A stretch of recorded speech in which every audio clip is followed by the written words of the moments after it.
Hello friend, સ્વાગત છે તમારું મારી ગુજરાતી રસોઈ ટિપ્સ ચેનલમાં। તો આજે આપણે બનાવીશું ખાવાની મજા પડે તેવી મસાલાવાળી આમળાની ખાટી મીઠી ગોળી। તો આ ગોળીને તમે મુખવાસ તરીકે ખાધા પછી પણ તમે ખાઈ શકો છો અને આ આમળાની ખાટી મીઠી ગોળી બનાવી અને 1 વર્ષ સુધી તમે સ્ટોર કરી શકો છો। તો ચલો આપણે આમળાની ખાટી મીઠી ગોળી બનાવવાનું શરૂ કરીએ। તો મેં અહીંયા 250 ગ્રામ જેટલા આમળા લીધા છે। આમળાને સરસ ચોખ્ખા પાણીએ ધોઈ અને કોરા કરી લીધા છે। તો જ્યારે પણ તમે આમળા ખરીદો ત્યારે આ રીતે થોડા ફ્રેશ હોય એવા જ આમળા લેવાના છે। તો હવે આપણે આમળાને બાફી લઈશું। તો બાફવા માટે મેં અહીંયા એક કુકર મૂક્યું છે અને કુકરની અંદર એક કાણાવાળી જારી મૂકી છે। તો તમે અહીંયા જોઈ શકો છો જે ઢોકળાનું કુકર આવે છે એની અંદર આ જારી આવે છે એ આપણે અહીંયા લીધી છે। જો તમારી પાસે આવું કુકર ના હોય જારીવાળું તો તમે એક કઢાઈની અંદર સ્ટેન્ડ મૂકી અને તમારે એક ડીશ મૂકી અને એની અંદર તમે આમળાને બાફી શકો છો। અને જો તમારી પાસે એ રીતનું પણ ના હોય તો તમે અહીંયા કુકરની અંદર પણ તમે 2 વિસલ કરી અને બાફી શકો છો। તો આમળાને તમે બાફો ત્યારે તમારે આ રીતે મેં અહીંયા પાણી મૂક્યું છે, હું તમને બતાવી દઉં છું। તો જુઓ તો પાણી અહીંયા સરસ ગરમ થઈ ગયું છે। તો આ રીતે તમારે આમળાને બાફવા માટે અહીંયા ગરમ પાણી કરવા મૂકી લેવાનું છે। તો હવે આપણે આમળાને થોડા સાઈડમાં છૂટા છૂટા ગોઠવી અને 15 થી 20 મિનિટ જેટલું આપણે ઢાંકીને આમળાને બાફી લઈશું।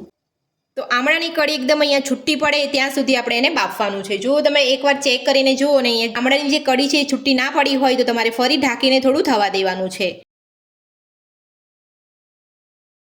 તો બધા જ આમળા અહીંયા ગોઠવી લીધા છે। તો હવે આપણે ફૂલ ગેસ ઉપર 15 થી 20 મિનિટ માટે થવા દઈશું।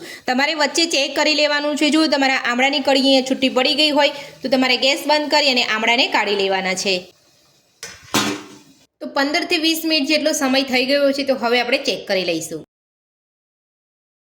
તમે અહીંયા જોઈ શકો છો આમળા એકદમ સરસ અહીંયા બફાઈ ગયા છે। તો હવે આપણે એક ડીશની અંદર કાઢી લઈશું।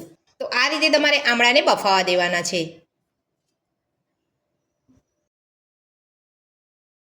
તો આ રીતે આમળાનો ભાગ અલગ થઈ જાય એટલે તમારે સમજવું કે આમળા તમારા એકદમ સરસ અહીંયા બફાઈ ગયા છે। તો હવે આપણે બધા જ આમળા કાઢી અને ઠંડા થવા દઈશું। તો બાફેલા આમળા આપણે અહીંયા કાઢી લીધા છે। તો હવે આપણે આમળાની અંદરથી થળિયા કાઢી લઈશું। તો થોડા ઠંડા પડે એટલે તમારે આ રીતે અહીંયા થળિયા કાઢી લેવાના છે।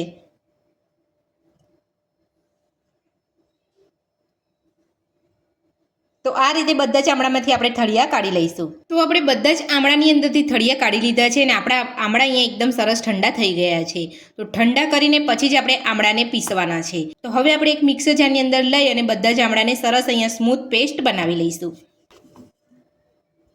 જો તમારી આમળાની ક્વોન્ટિટી વધારે હોય તો તમારે અહીંયા થોડા થોડા આમળા પીસી લેવાના છે। તો હવે આપણે ઢાંકણ બંધ કરી અને આમળાને સરસ અહીંયા પીસી લઈશું। તો આમળાને આપણે અહીંયા એક મિક્સર જારની અંદર એકદમ સરસ રીતે પીસી લીધા છે। તો તમે જોઈ શકો છો।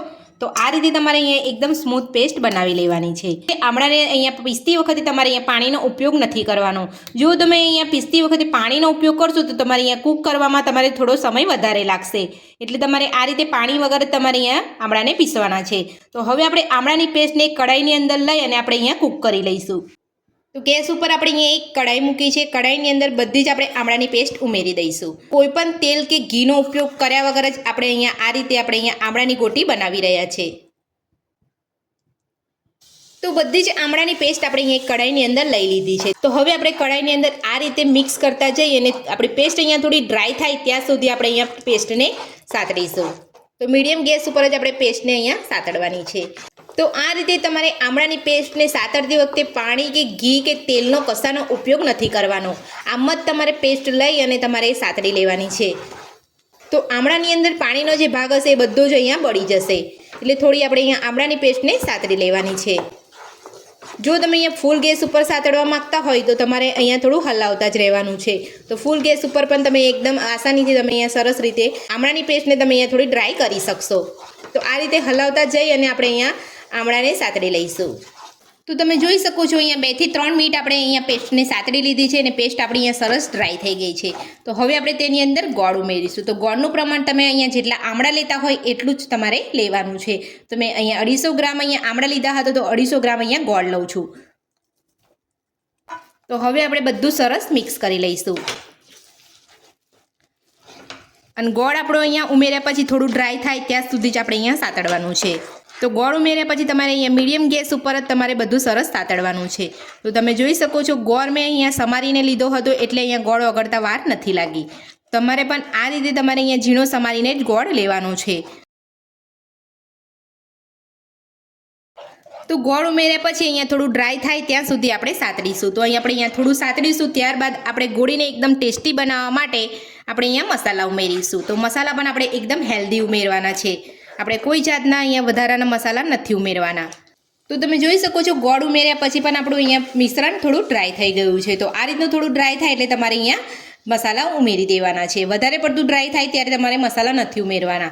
આ રીતે થોડું અહીંયા ઢીલું હોય ત્યારે જ મસાલા ઉમેરવાના છે, એટલે એકદમ સરસ રીતે મસાલા બધા સરસ પડી જાય. તો સૌથી પહેલાં 1 ચમચી આપણે સૂટ પાવડર ઉમેરીશું.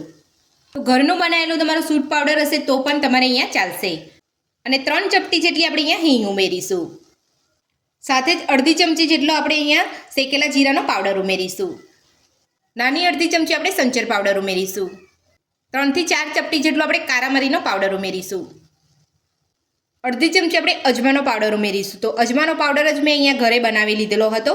અહીંયા અજમાને શેકીને તમારે અહીંયા મિક્સર જારની અંદર યા તો તમારે અહીંયા ખાંડની અંદર તમારે અહીંયા વાટી લેવાનો છે. તો બધા જ મસાલા આપણે અહીંયા ઉમેરી દીધા છે અને હવે આપણે બધું સરસ મિક્સ કરી લઈશું. તો મિશ્રણને હવે આપણે ડ્રાય થાય ત્યાં સુધી આપણે બધું સરસ અહીંયા સાતડીશું. તો આ રીતે તમારે અહીંયા હલાવતું જ રહેવાનું છે. થોડું ડ્રાય થાય ત્યારબાદ જ આપણે એને ડીશમાં કાઢીશું. તો આ રીતે અહીંયા થોડું લિક્વિડ જેવું હોય ત્યારે તમારે અહીંયા નથી કાઢી લેવાનું. પણ જ્યારે આ રીતે લિક્વિડ જેવું હોય ત્યારે તમે મસાલા કરશો તો અંદર સરસ રીતે મસાલા ભળી જશે. એટલે આ રીતે તમારે થોડું ઢીલું હોય ત્યારે જ મસાલા ઉમેરી દેવાના છે. તો હજુ આપણે અહીંયા 5 થી 7 મિનિટ જેટલું આપણે બધું જ સાતડીશું. તો તમે જોઈ શકો છો આપણું અહીંયા મિશ્રણ એકદમ સરસ અહીંયા ડ્રાય થઈ ગયું છે. તો મસાલા ઉમેર્યા પછી પણ તમારે અહીંયા 7 થી 8 મિનિટ જેટલું અહીંયા સાતડવાનું છે. તો તમે જોઈ શકો છો આપણું અહીંયા બધું સરસ મિશ્રણ અહીંયા ડ્રાય થઈ ગયું છે.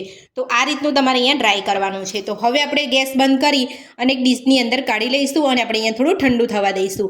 જ્યારે નોર્મલ ગરમ હોય ત્યારે જ આપણે ગોટીને વાળી લેવાની છે. વધારે પડતું આપણે ઠંડુ નથી થવા દેવાનું. તો બધું જ મિશ્રણ આપણે અહીંયા એક થાળીની અંદર કાઢી લઈશું. તો બધું જ આપણે અહીંયા એક ડીશની અંદર કાઢી લીધું છે. તો હવે આપણે ગોટી વળાય એટલું નોર્મલ ઠંડુ આપણે અહીંયા થવા દઈશું. તો હાથ વડે ગોટી વાળી શકાય એટલું નોર્મલ આપણું અહીંયા ઠંડુ થઈ ગયું છે. તો ગોટી વાળતા પહેલાં ગોટી ઉપર લગાવવા માટે મેં અહીંયા દળેલી સાકર લીધી છે. તો મેં અહીંયા ઘરે જ દળી અને સાકરનો પાવડર આ રીતે કરી લીધો છે. તો હવે આપણે મિશ્રણમાંથી ગોટી વાળી અને આપણે અહીંયા દળેલી સાકરની અંદર આપણે બધું સરસ મિક્સ કરી લઈશું. તો જે રીતની તમારે અહીંયા ગોટી રાખવાની હોય નાની કે મોટી એ રીતે તમારે અહીંયા ગોટી વાળવાની છે. તો તમે જોઈ શકો છો આપણે અહીંયા એકદમ સરસ અહીંયા ગોટી વળે છે.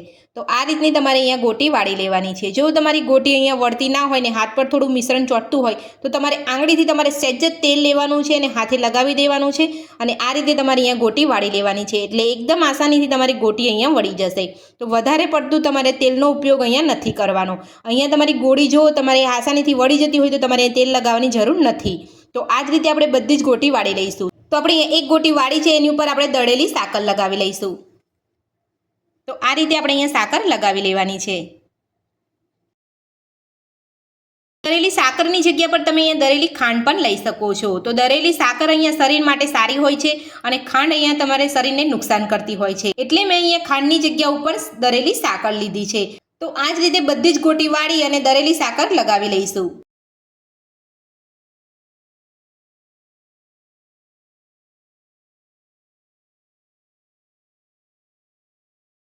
તો આમળાની બધી જ ગોટી આપણે અહીંયા વાળી લીધી છે. તો આમળાની ખાટી મીઠી ગોળી બનીને આપણી તૈયાર છે. તો શરીર માટે એકદમ હેલ્ધી અને ખાવામાં એકદમ ટેસ્ટી હોય છે. તો મારી આ રીતે તમે એકવાર ઘરે જરૂરથી ટ્રાય કરજો. તો આમળાની ગોળી બનાવવાની રીત તમને મારી કેવી લાગી મને કોમેન્ટ બોક્સમાં જરૂરથી જણાવજો. આજની રેસીપી પસંદ આવી હોય તો વિડીયોને લાઇક કરજો, ચેનલને સબસ્ક્રાઇબ કરજો, તમારા મિત્રોને જરૂરથી શેર કરજો. Thank you.